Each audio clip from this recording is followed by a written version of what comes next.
सिन्नर बस स्थानकासमोर प्रहार जनशक्ती पक्षाचं चक्काजाम आंदोलन यशस्वी। सिन्नर बस स्थानकासमोर आज प्रहार जनशक्ती पक्ष, प्रहार दिव्यांग क्रांती संघटना व प्रहार कामगार संघटना यांच्या वतीने भव्य चक्काजाम आंदोलन करण्यात आलं। यामध्ये नाशिक पुणे महामार्गावरील वाहतूक काही काळासाठी ठप्प झाली होती। या आंदोलनासाठी संबंधित सिन्नर तहसील कार्यालय व सिन्नर पोलीस स्टेशन यांच्याकडून अधिकृत परवानगी घेण्यात आली होती आणि त्यांना निवेदनही देण्यात आले। आंदोलनाच्या माध्यमातून विविध प्रलंबित मागण्यांकडे शासनाचे लक्ष वेधण्यात आले।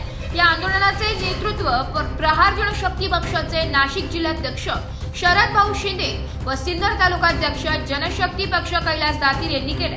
त्यांच्यासोबत प्रहार दिव्यांग संघटनेचे जिल्हाध्यक्ष अरुण पाचोरे, विलास खेरनार, कार्याध्यक्ष भाऊसाहेब सांगळे, जिल्हा उपाध्यक्ष संदीप आव्हाड, सिन्नर तालुकाध्यक्ष प्रहार दिव्यांग क्रांती आंदोलन संघटना अमजद पठाण, तसेच प्रहारचे प्रमुख पदाधिकारी गोपाळ गायकर, कमलाकर शेलार, दत्ताभाऊ लोंढे, पुष्पाताई भोसले, पांडुरंग आगळे, मंगेश भाऊ उगले, ज्ञानेश्वर पागिरे, मारुती लांडगे, रामनाथ तांबे, विशाल काकड, संगीता आगळे, सीमा वाकळे, खंडू सांगळे, महामित्र दत्ताभाऊ वायचरे, किरण भाऊ कोथंबिरे, शिवसेनेचे विनायक लहणगे आदींनी सहभाग नोंदविला।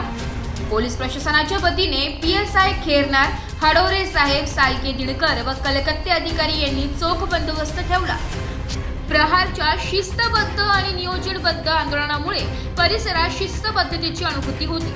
यावेळी जनतेच्या विविध मागण्या मांडण्यात आल्या आणि शासनाकडे योग्य तो निर्णय घेण्याची मागणी करण्यात आली।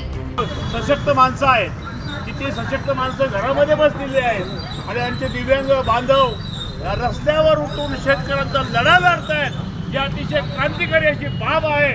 म्हणून दिव्यांग प्रहार संघटनेच्या या आंदोलनास आमचा सक्रिय पाठिंबा। जय जिजाऊ, जय शिवराय, जय प्रहार। नाशिक लोकशाही न्यूज साठी संदीप आव्हाड, दापूर।